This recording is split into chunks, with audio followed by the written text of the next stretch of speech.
Assalamualaikum warahmatullahi wabarakatuh. Halo semuanya, perkenalkan kami dari kelompok 1. Di sini ada saya, Priska Aprilia. Saya Kalisa Zakania Makta. Saya Nadia Putra Priani. Saya Sofi Mutiara Bilbina. Saya Zafira Zafarina Bahira. Saya Ahmad Fakirudin. Pada kesempatan kali ini kami akan memaparkan materi terkait musyawarah untuk mencapai mufakat. Ditonton ya teman-teman videonya.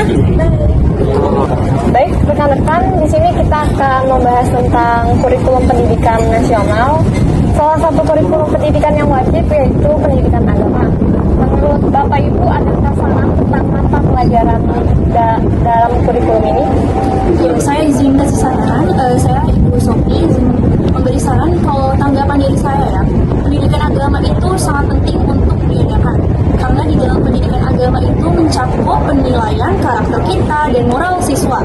Jadi kalau misalnya pendidikan agama itu ditiadakan, saya khawatir akan berdampak buruk pada siswa, yaitu seperti kehilangan moralnya dan karakternya.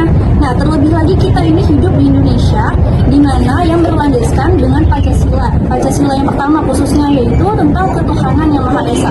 Jadi menurut saya setuju dengan diadakannya pendidikan agama. Menurut Ibu bagaimana? Saya setuju juga dengan pendapat Sofi, karena pendidikan agama ini penting diterapkan bagi siswa-siswa karena dapat menumbuhkan nilai seperti spiritual dan toleransi. Tapi saya menekankan untuk siswa itu mempelajari nilai-nilai spiritual belajar oleh agamanya masing-masing tanpa adanya paksaan. Menurut Ibu? Saya juga setuju dengan pelajaran agama. Selain sebagai bekal moral untuk siswa, ini juga memperkuat identitas siswa dalam keberagaman. Namun pelaksanaannya ini harus fleksibel agar tidak ada pihak yang merasa terpaksa. Kalau Bapak bagaimana? Kalau menurut saya itu tidak setuju. Dikarenakan sebagai siswa itu diharuskan untuk memilih antara pemfokusan di antara pengetahuan dan juga di mana hal tersebut bisa diserahkan atau bisa dipisahkan. Di mana siswa di sekolah itu diharuskan untuk memfokuskan diri mereka untuk lebih lanjut untuk memantapkan suatu pengetahuan dari apa yang akan mereka pelajari. Kalau menurut Ibu? Saya setuju dengan Bapak Adrian, karena saya merasa bahwa misalkan ada pelajaran agama itu pelajaran yang sangat eksklusif, jadi tidak semua siswa itu bisa terkena dampaknya. Dan bagaimana kalau misalkan kita mengganti dengan pelajaran yang universal? Nilai-nilai universal itu sudah ada di dalam pelajaran agama.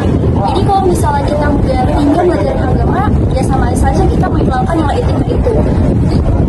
Menurut Ibu?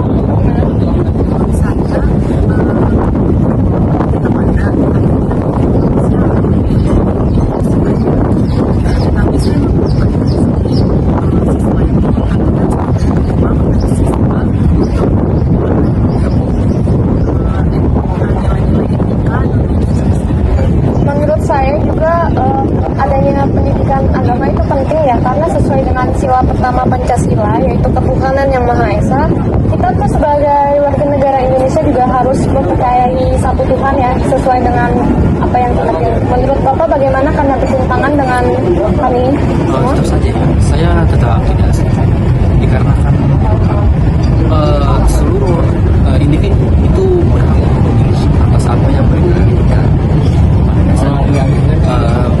Mata pelajaran agama ini bukan satu eksklusif dari kita pada saat ini. Di mana karena eksklusif pula siswa dapat memilih atas apa yang pengen mereka tuju, atas apa yang pengen mereka lebih fokuskan di antara pengetahuan ataupun religius itu sendiri.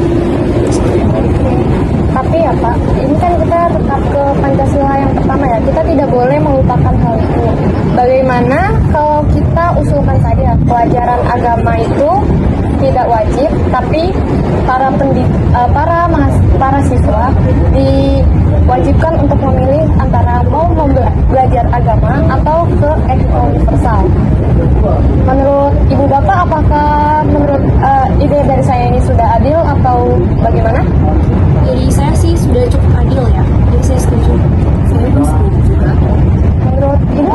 Dari saya cukup adil, tapi jangan sampai yang memilih pelajaran agama itu merasa didiskriminasi ya. Oke, saya simpulkan karena semuanya sudah pada setuju, jadi saya simpulkan dengan adanya pelajaran pendidikan agama ini, kita